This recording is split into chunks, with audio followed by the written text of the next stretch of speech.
Salut tout le monde, j'espère que vous allez bien. Alors aujourd'hui on se retrouve pour parler du Huawei Mate 40 Pro, ce téléphone qui a été annoncé il y a environ une semaine. Et ce téléphone, eh bien, il est très particulier parce que d'un côté c'est un téléphone ultra haut de gamme, très qualitatif, vraiment très intéressant.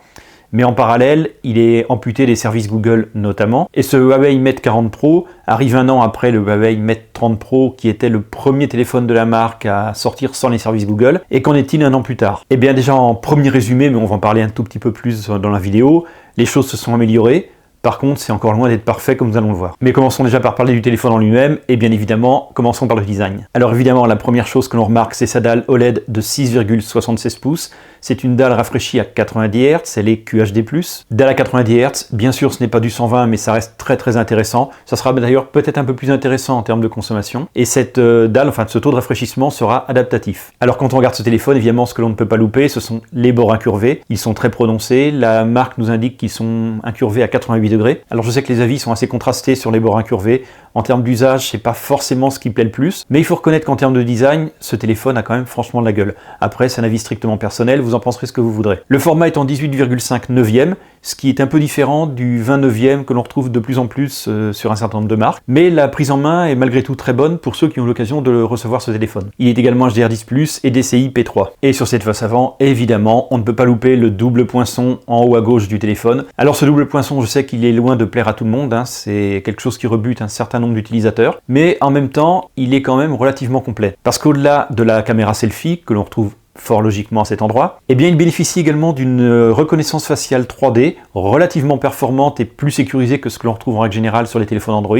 Et on peut dire quand même que l'intégration est quand même très bien faite puisqu'on n'a pas une grosse encoche. Tout ça est regroupé au sein de ce double poinçon. Donc je trouve que de ce point de vue, Huawei a plutôt fait du bon boulot. Et pour terminer avec cette face avant, on peut signaler que le lecteur d'empreintes se retrouve fort logiquement sous l'écran. Pour ce qui est du dos, il est en verre mat. C'est un dos que je trouve très agréable visuellement. Il est disponible, en tout cas pour le moment, en une seule couleur chez nous en France. Et évidemment, ce bloc circulaire avec les 4 capteurs, on ne peut pas le louper. C'est une mise en avant de ses capacités photo et vidéo qui est faite par Huawei sur ce téléphone. C'est clairement une façon de montrer que c'est un élément prégnant si vous faites le choix de ce téléphone. Pour terminer sur cette partie design aspect extérieur, eh bien évidemment, il n'y aura pas de prise jack, mais ça c'est quelque chose de courant et c'est pas une surprise. On va retrouver également, et ça c'est une bonne surprise pour beaucoup, les boutons physiques de volume sur le côté. Ils avaient disparu l'année dernière pour passer sur du tactile, ce qui avait déplu à pas mal d'utilisateurs. Et je vous le disais, c'est un grand téléphone, donc par conséquent on ne peut pas y échapper. C'est un téléphone qui est lourd, il fait 212 grammes. Pour ce qui est de la partie hardware, on va retrouver le processeur Kirin 9000. Alors c'est un processeur de chez Huawei, un processeur qui est gravé en 5 nanomètres comme la puce A14 de chez Apple. Alors évidemment, Huawei est en train de nous vendre ce processeur comme étant le plus puissant sur le marché, très loin même devant le A14. Bon, tout ça c'est du marketing, et j'ai envie de dire que c'est pas forcément là le plus important. Nous savons qu'il va être très puissant, c'est certain. Il devrait être plutôt bon en termes de consommation énergétique parce qu'il est gravé en 5 nanomètres. Évidemment, ce processeur est compatible 5G, il est également compatible Wi-Fi 6, donc en termes de pérennité pour toute la partie réseau, ce téléphone est vraiment préparé pour le futur, pour l'avenir. De toute façon, pour un usage dans 99% des cas, vous ne verrez pas la différence parce que tout simplement, vous n'aurez pas besoin d'utiliser le maximum de la puissance. Côté RAM, il va avoir 8 Go de LPDDR5 et le stockage sera de 256 Go en UFS 3.1. Il faut savoir par contre que ce stockage, il peut être étendu de 256 Go supplémentaires, mais uniquement via une NM card qui est un format propriétaire de Huawei. La batterie quant à elle sera de 4400 mAh, mais là où ça va être plus intéressant, c'est de voir les capacités de recharge que propose ce Huawei Mate 40 Pro, et de ce côté-là, vous allez voir, c'est du lourd. La recharge filaire, déjà pour commencer, c'est une supercharge de 66 watts. Alors évidemment, je joue un petit peu avec les chiffres, les concurrents, pour certains d'entre eux, je pense notamment à Oppo et à OnePlus, ont sorti de la charge 65 watts, Huawei nous fait de la 66 watts. 1 watt de plus, autant dire que ça va être exactement la même chose. Et au niveau de la recharge sans fil, par contre, alors là, on va avoir le droit de la recharge à 50 watts. Alors je ne suis pas allé vérifier, je vais peut-être dire une bêtise, mais il me semble que c'est la recharge sans fil la plus rapide actuellement disponible sur le marché. Et évidemment, nous allons retrouver en plus la recharge inversée, donc ce téléphone a vraiment la totale de ce côté-là. Et c'est même presque anecdotique, mais c'est quand même important vu le tarif de ce téléphone. Il est bien évidemment certifié IP68. Alors la partie hardware, quelque part on va dire qu'elle est très traditionnelle, c'est conforme à ce que l'on peut retrouver sur du haut de gamme, même si on peut être un petit peu déçu que la RAM soit uniquement de 8 Go, on retrouve beaucoup de concurrents avec 12 Go.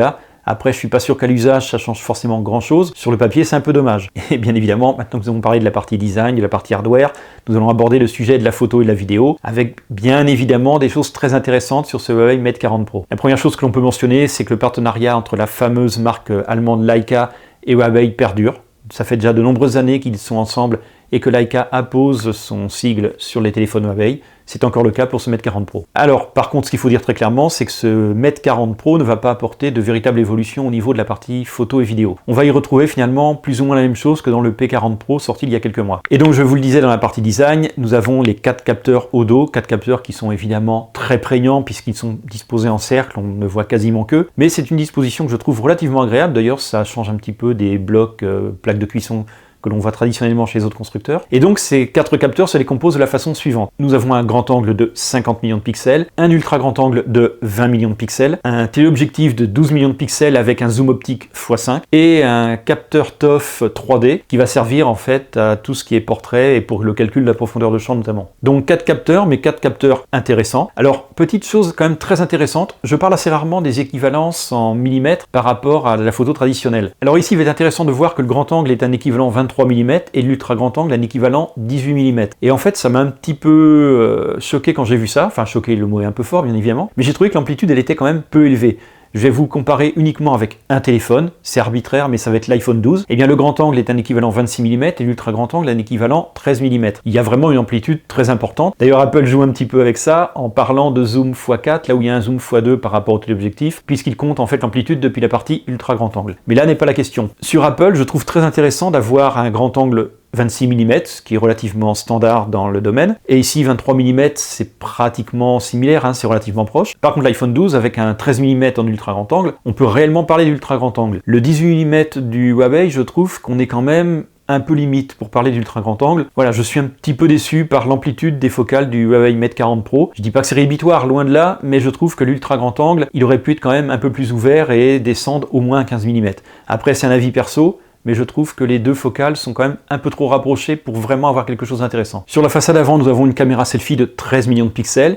Chose très intéressante, c'est qu'elle a un angle d'ouverture de 100 degrés, ce qui va permettre en fait de faire des photos selfie seules ou à plusieurs, et la caméra va s'adapter automatiquement pour avoir un champ plus large, et bien évidemment il y aura également un capteur TOF 3D sur la façade avant. Alors en termes de photos, si vous voulez savoir ce que ça donne, eh bien regardez tout simplement ce que donne le Huawei P40 Pro, vous allez avoir plus ou moins la même chose.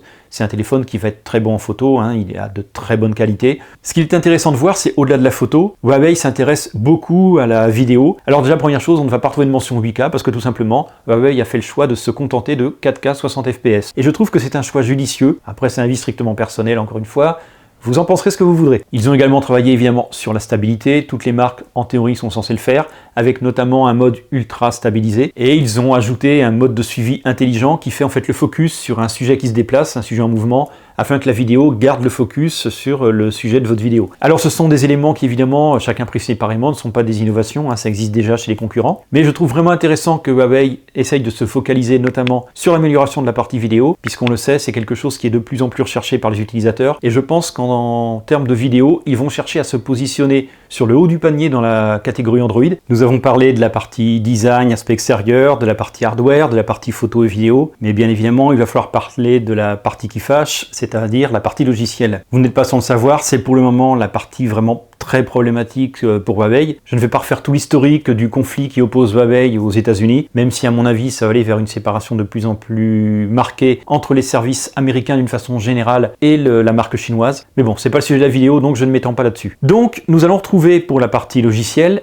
MUI 11, c'est-à-dire en fait de l'Android 10 stock, mais de l'Android stock sans les services Google. Donc nous n'aurons pas les GMS, les fameux Google Mobile Service. Huawei a fait le choix de remplacer les GMS par les HMS, les Huawei Mobile Service, ici en version 5.0. Alors est-ce que les HMS peuvent remplacer concrètement les GMS? Globalement oui pour un certain nombre de choses, une assez large majorité de choses même j'ai envie de dire, mais la réponse sera non pour un certain nombre d'autres.